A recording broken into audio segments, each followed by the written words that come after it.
Hello दोस्तों, मैं आपको आज बताने जा रहा हूँ असिस्टेंट ऑपरेटर के बारे में। यूपी पुलिस असिस्टेंट ऑपरेटर के जो 40 क्वेश्चन हिंदी के आए थे, इसका एग्ज़ाम हुआ था अभी 2024 में फरवरी माह में। तो इसमें 40 क्वेश्चन का पोर्शन था। तो इसमें मैं 40 क्वेश्चन हिंदी के कराने जा रहा हूँ, जो यूपी पुलिस के लिए बहुत बेस्ट रहेंगे। तो आप क्वेश्चन देखिएगा। क्वेश्चन नंबर 1 से स्टार्ट करता हूँ मैं। तो ये आपका 2 तारीख 200 महीना यानी कि 1 तारीख से स्टार्ट हुए थे असिस्टेंट ऑपरेटर के, और 8 तारीख तक चले थे। तो मैंने 2 वीडियो तो अपलोड कर दिए, 1 और 2 1 तारीख की यानी फर्स्ट शिफ्ट और सेकंड शिफ्ट की 1 तारीख की। तो मैं 2 तारीख की फर्स्ट शिफ्ट का एनालिसिस करा रहा हूँ, ठीक है। तो क्वेश्चन नंबर 1 है, दिए गए शब्द में उपसर्ग को पहचानिए। अनावश्यक, अनावश्यक में कौन सा उपसर्ग है? तो इसका उत्तर होगा ए, अन।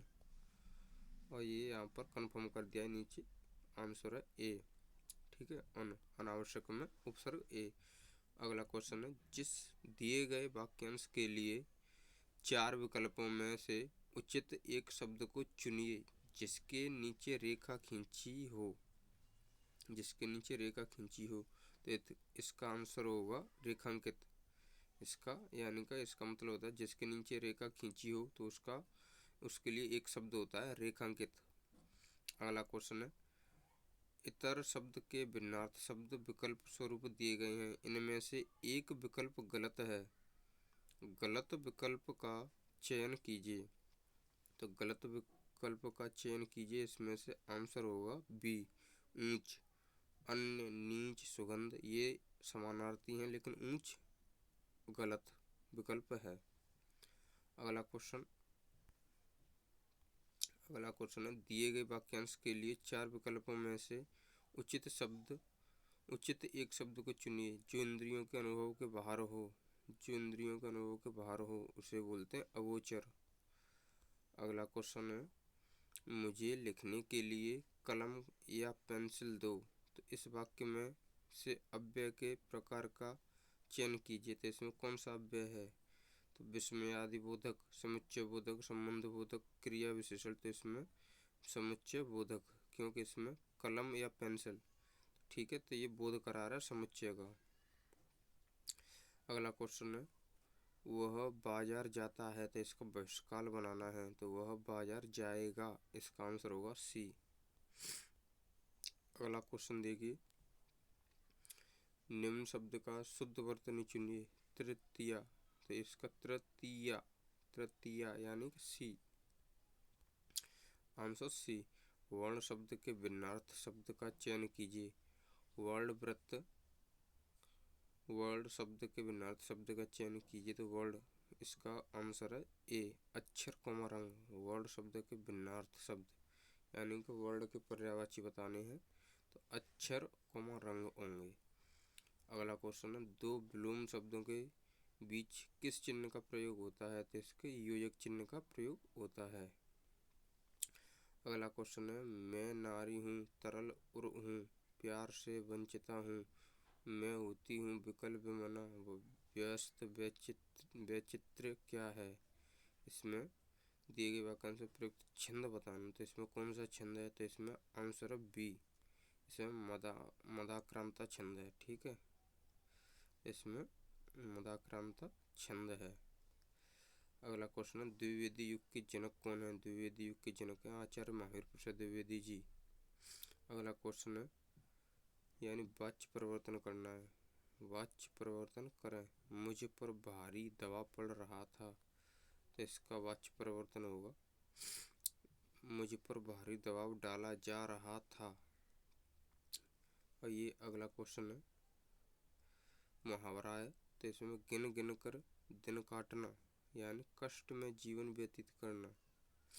अगला क्वेश्चन है, भूषण सब भूषणन में उपमा है उत्तम चाहे पंक्ति से क्या ज्ञात होता है?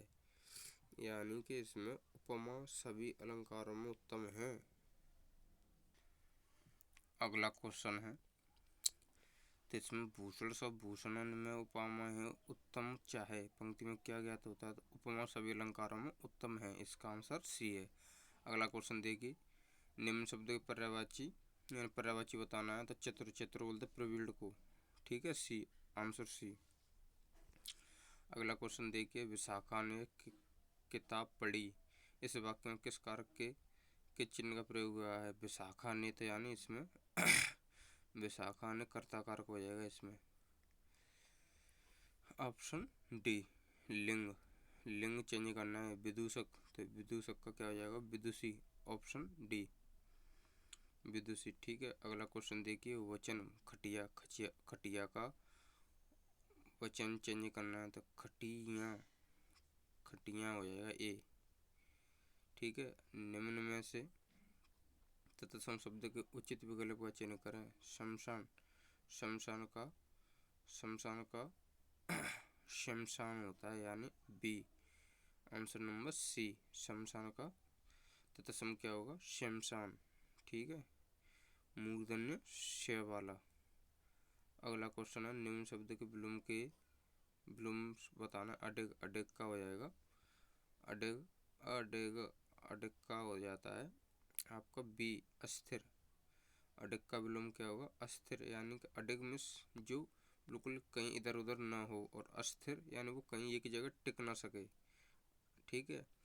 निहार किस वर्ष प्रकाशित हुआ था? ये आपका 1930 में प्रकाशित हुआ था। और ये निहार रचना किसकी है? महादेवी वर्मा जी की, ठीक है। अब यार महादेवी वर्मा की रचना इतनी इम्पोर्टेंट है कि जिनका प्रकाशन वर्ष भी पूछ लिया है, ठीक है, इसलिए आप इन्हें प्रकाशन वर्ष को भी याद रखें। अगला क्वेश्चन, अपभ्रंश भाषा की विशेषताओं के संदर्भ में कौन सा कथन असत्य है? यानी असत्य बताना है। असत्य है इसका ए, कारकों के रूप में अधिक हो गए, यानी आंसर नंबर ए है। लेकिन अपभ्रंश भाषा की विशेषताओं के संदर्भ में कौन सा कथन असत्य है? और ये 3 बी सी डी ये सत्य हैं। अपभ्रंश में 2 वचन हैं, यानी थे और हैं भी। अपभ्रंश में विभक्तियों के स्थान पर स्वतंत्र परसर्गों का प्रयोग होने लगा था। अपभ्रंश को उकार बहुला भाषा कहा गया है, उकार बहुला, ठीक है, इस बात का ध्यान रखना। अपभ्रंश को उकार बहुला भाषा कहा गया है, ये इंपॉर्टेंट क्वेश्चन है।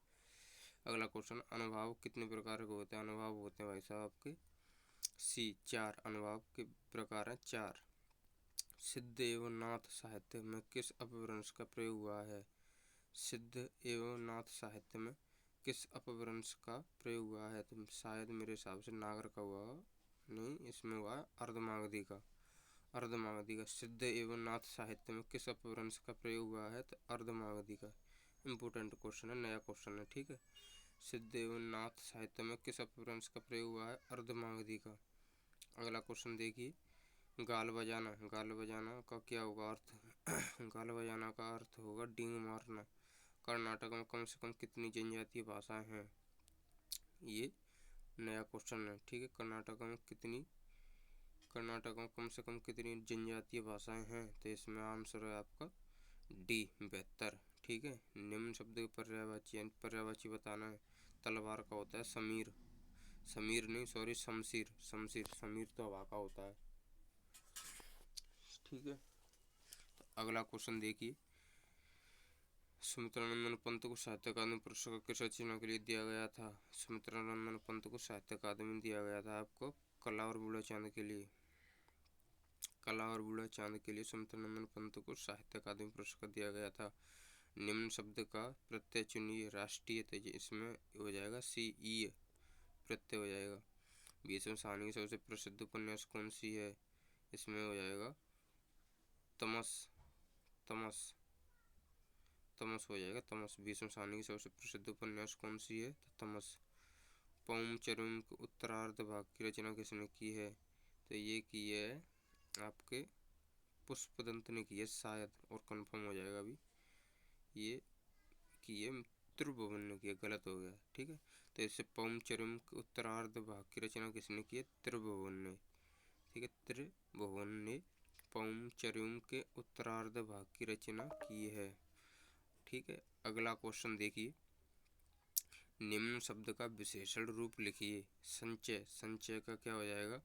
विशेषण रूप हो जाएगा संचय का संचित, संचय का संचित विशेषण रूप हो जाएगा। दिए गए शब्द के क्रिया विशेषण के भेद लिखिए। वह धीरे धीरे चल रहे थे, तो धीरे धीरे का मतलब हो जाएगा रीतवाचक। ठीक है, तो इसमें आंसर बी। अगला क्वेश्चन देखिए, रिक्त स्थान की पूर्ति उचित सर्वनाम से कीजिए। उचित सर्वनाम से, यानी पास रामायण की किताब है, तो ये हो जाएगा उसके पास रामायण की किताब है। ठीक है, बी। अगला क्वेश्चन देखिए, निम्न शब्द के विलोम के लिए दिए गए 4 विकल्पों में से, यानी राजतंत्र का हो जाएगा गणतंत्र बी। ये आपका आ गया पैराग्राफ। पैराग्राफ आप पढ़ लीजिए, ये मैं आपको जूम कर देता हूँ। पढ़ने के बाद आप फिर इसके बाद क्वेश्चन लगा सकते हैं। लेखक मुख्य रूप से क्यों चिंतित है, तो लेखक मुख्य रूप से क्यों चिंतित है, तो इसका आंसर है लोगों को कवक के खतरों के बारे में चेतावनी देने के लिए। ठीक है, अगला क्वेश्चन देखिए, आप इस पैराग्राफ को पढ़ लेना और आप लगा लेना, मैं डायरेक्ट आंसर बता देता हूँ। अनुच्छेद में कवक के बारे में निम्नलिखित सभी बातें बताई गई हैं सिवाय इसके, तो आप इसे भी देख लेना। ठीक है, तो आप आंसर डायरेक्ट मैं इसको कंफर्म कर देता हूँ कौन कौन सा आंसर है। क्वेश्चन नंबर अगला 40, ये है 40। ठीक है, इसमें इसका आंसर है 40 का ए।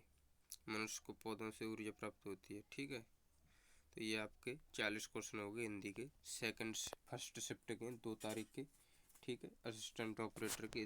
तो ये यूपीएसआई और यूपी पुलिस के लिए बेस्ट हैं, इसीलिए क्योंकि इसमें नए नए क्वेश्चन भी पूछे गए हैं, तो इसलिए आप यूपी पुलिस और यूपीएसआई के लिए इसे ले सकते हैं।